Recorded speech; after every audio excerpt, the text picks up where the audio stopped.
Railways have always used coal to keep everything on the move. Thomas had once thought moving coal trucks was the worst job. With the railway listing on the stock market, moving coal was now as important as ever. You trucks have been very good to me today. The thinner you empty us, the better. We're thicker with coal.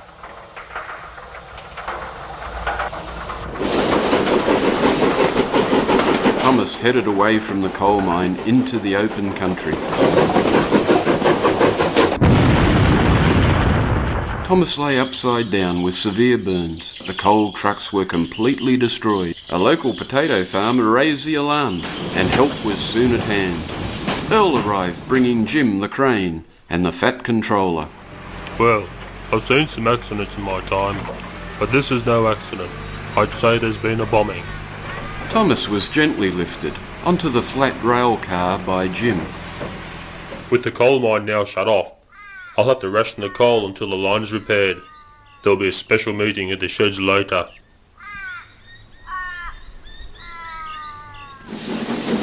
Later that day, Earl pulled into the rail yard. Thomas was carefully placed on the tracks for repairs. This has been a very sad day for the railways.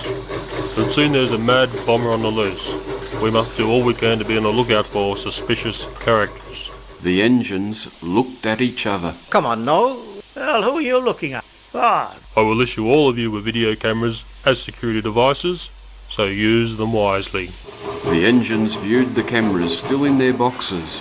Noel surveyed the stock. Well, with all these new cameras, we can start a video club. Just look at the great features on these new cameras. Wow.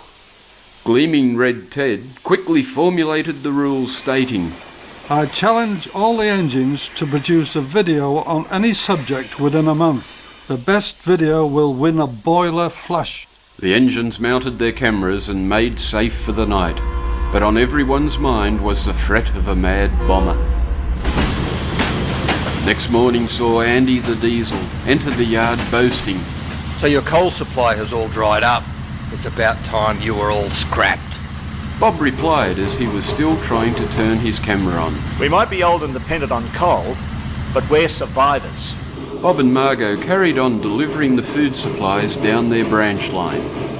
Elsewhere, Scottish John was fitting some gas bottles as an alternative fuel.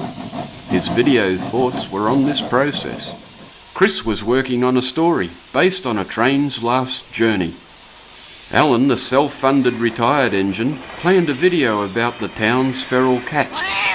Wilson was always interested in how cars would race him between stations. Earl had his eyes on the skies and teamed up with Helen the helicopter.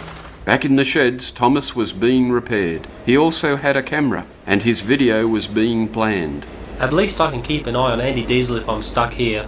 The fat controller was also keeping an eye on things. These figures are not looking good. The share prices have taken a sudden dive since the bombing.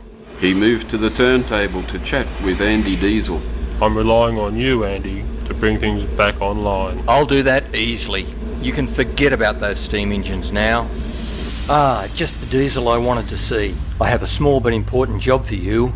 Something we'll have to keep secret. Very secret. The Diesel looks at Andy and says nothing. Andy's secret plans are whispered to the Black Diesel. That's my boy. I like the quiet ones. No back chat, like I get from those clapped-out dinosaur steamers. Same goes for you coal trucks, clogging up every siding, serving your masters with stinking coal. What's that blue paint on your driver's cab? Have you been repairing that pesky Thomas engine? For a chap who doesn't say much, looks like you've been batting for the other side. My strongest advice to you is stick with me. I have connections in very high places, way above the fat controller. He's just a puppet who's about to lose his strings.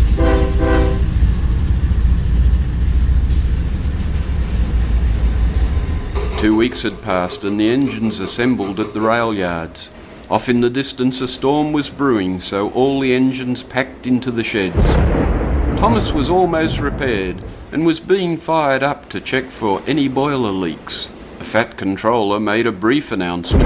I hope you're all getting used to your new cameras. Keep up the good work. Ted was curious about the videos. Okay lads, we'll have a short movie night just to see how you've progressed. Earl was the first to show his work. The engines hissed at the first video. They had never seen the sheds from the sky before. I put my camera in the helicopter. Hey, just have a look at this where I went. Boy, there's some tremendous shots. It's a bit shaky, this. Oh, I don't like heights. Why is it shaking like that? Ah, it's all wobbly. Why don't you use the tripod? Oh, look at those sheds right down there. Wow. An outstanding effort, Earl. Excellent titling, good composition, although some shots a little shaky. Bob was next, but was unable to remove the tape from his camera. Well, you see, it's a drama. It's very good. I act in it. One of the most exciting scripts that I've ever seen. Okay, Bob, don't give the story away. Chris, have you got something to show? Chris's video played, and silence fell upon the shed. The lightning outside enhanced the story as the thunder broke the silence. Now that's a video. It sends shivers through your boiler. A fine example of how all videos should be made. Alan, it's your turn. A little different. Seems like you shot the tracks, not the cats. Wilson was next, but explained. Well, you see, I had this accident. A car ran over my camera. Terrible waste of equipment. Ted seemed bemused by this and called for Scottish John.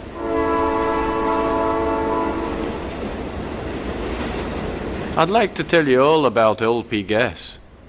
It's very good to run your engine on. It's clean, but most of all, it's cheap, and that's what I like. Yes, a solid industrial video, John. Well done all.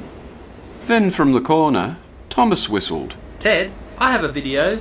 Well, it's sort of an animation. Can I show it? Animation? Well, did you use your camera, Thomas? Is that according to the rules, Ted? I mean, are you sure about that? Okay, I think we can stretch the rules this time out. This is the best thing I've ever seen.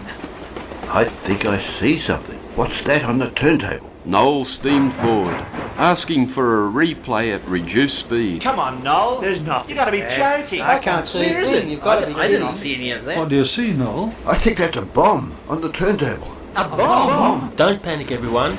I can get it. Thomas steamed out of the shed. His driver placed the bomb on the running board and headed down the main line. If I am quick, I'll save the railways from certain doom. It's no good being on the main line. I'll have to find a siding. Thomas didn't see that the points were set to go into a work shed. Oh no! That's Andy Diesel's shed. I'll never stop in time.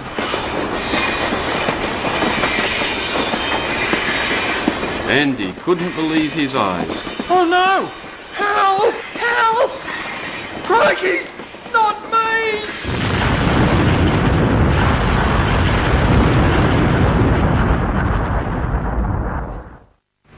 The next day saw Thomas once again being lifted into the shed for repairs. Well, Thomas, you saved the railways and your video showed the bomber hard at work. Just then, the Fat Controller arrived with the police. I've heard the mystery of the bombings is solved. That's right. Thomas had a video of the turntable while Andy Diesel was in the yard. I noticed a suspicious character lurking near his fuel tank, and we believe that character is you. The policeman holds the Fat Controller. We also noticed you manipulating the stock market, selling shares just before the first bombing and buying just after it. Right then, you're coming with me. Thomas, your video was the key to saving the railways. Your brave actions also ridded us of that lazy Diesel. Thomas's video went on to scoop all the prizes in the video competition. It just goes to show that a little video can go a long way.